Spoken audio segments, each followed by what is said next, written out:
আমার মনে হয় রমজানের আগে নির্বাচনের ব্যাপারে একটা জাতীয় ঐক্যমত আছে, এটা সবারই মতামত একটা। সেই জায়গাতে দ্বিমত কোথাও আছে আমরা মনে করি না। এখানে সবাই ঐক্যমত, কারণ এটা বিভিন্ন কারণে এই জায়গাটা আমরা এসেছি এবং জাতীয় এখানে ঐক্যমত পোষণ করছে। এবং আমি মনে হয় এই সিদ্ধান্তের পরে জাতি অত্যন্ত, আপনারা নিশ্চয়ই আমার চেয়ে ভালো জানেন, জাতি কিন্তু অত্যন্ত আনন্দিত এরকম একটা সিদ্ধান্তে আসার পরে।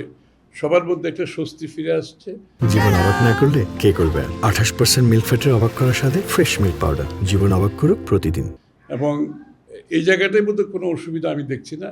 আর দিনক্ষণ যেটা, সেটা তো নির্বাচন কমিশন তারা ডিক্লেয়ার করবে, সেটা তো আর সরকারের বলতে পারবে না, এটা আমরাও বলতে পারবো না। সেটা সেটা তো নির্বাচন কমিশন থেকে আসবে এবং আমরা সেটার অপেক্ষা করব। এবং আমি নিশ্চয়ই কোনো একটা সময়ে আগামী দিনে নির্বাচন কমিশনের পক্ষ থেকে একটা দিনক্ষণ ঘোষণা করা হবে। তো এটার জন্য একটু তো আমাদের তো ধৈর্য থাকতে হবে, তাই না? একদম অস্থিরতার মধ্যে সার্বক্ষণিক থাকলে তো চলবে না।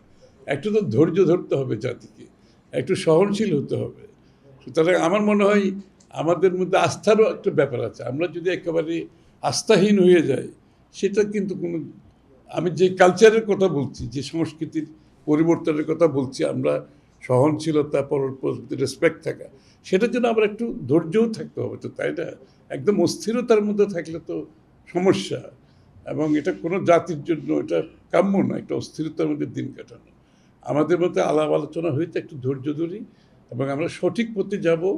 জাতি অবশ্যই একটা গণতান্ত্রিক পথে চলছে, আমরা সেটা সমাধান করতে পারবো একটা সুষ্ঠু নির্বাচনের মাধ্যমে। বাংলাদেশে গণতন্ত্র ফিরে আসবে, অতটুকু আস্থা আমাদের সকলকে রাখতে হবে।